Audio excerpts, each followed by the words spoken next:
شفنا اليوم في البقلاوه كل شيء، رينا جمعيه تلعب دوره كره دوزيام ميتون وقت دخل اسامه، 11 كورنير، 3 اوكاسيون ليسبيرونس منهم 2 بوت. نجم نقولوا اليوم ان الهيئه راضيه على الاداء مش على النتيجه. شوف ايش نقول لك، الملعب التونسي اليوم هو بالحق مطالب بالنتيجه اكثر من الاداء، هذه حاجه نعترفوا بها.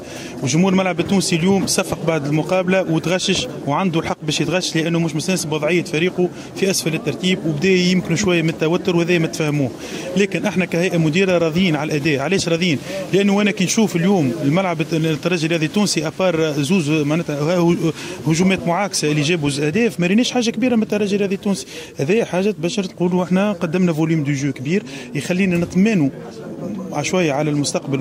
والرزنامه اللي زادها ما انصفتنا شويه، زوز تنقلات صعبه في المستير ومستقبل جابس، ثم اللي جنينا منهم نقطتين، ثم نلقاو روحنا ضد الترجي الرياضي التونسي اللي راهن على اللقب. والجمعه الجايه في الشتوي ما يسالش. انا شو نقول لك هذيك هي تو بون الرزنامه جات هكاكا، احنا نقولوا باللعب هذا اللي قدموه، لان هدرنا 3 نقاط ثمينه زاد نقولها بصراحه في المونستير، ما نخافوش. ما يسالش لا حتى في جابس كيف زاد هدرنا 3 نقاط.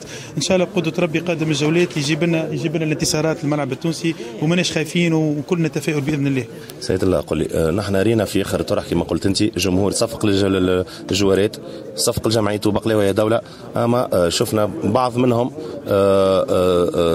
متجه للتريبيون سنترال ويرميوا في الدبابز على الهيئه ويعيطوا كذا. شنو نجم يكون؟ قلت لك التريبيون سنترال فيها عيط الملعب التونسي كل، فيها الرئيس ريناهم اليوم الكل، وفيها سي كامير وفيها كل، وكلنا نحن مسؤولين ونتقبلوا مسؤوليه ونتحملوا غضب الجماهير، وما عندنا حتى مشكله. وان شاء الله كي تجي نتائج تو الجمهور يهدى، وذيك هو اللي يتحمل مسؤوليه، يلزمو يتحمل الجمهور ويتحمل توتر الجمهور. يعيشك سيد.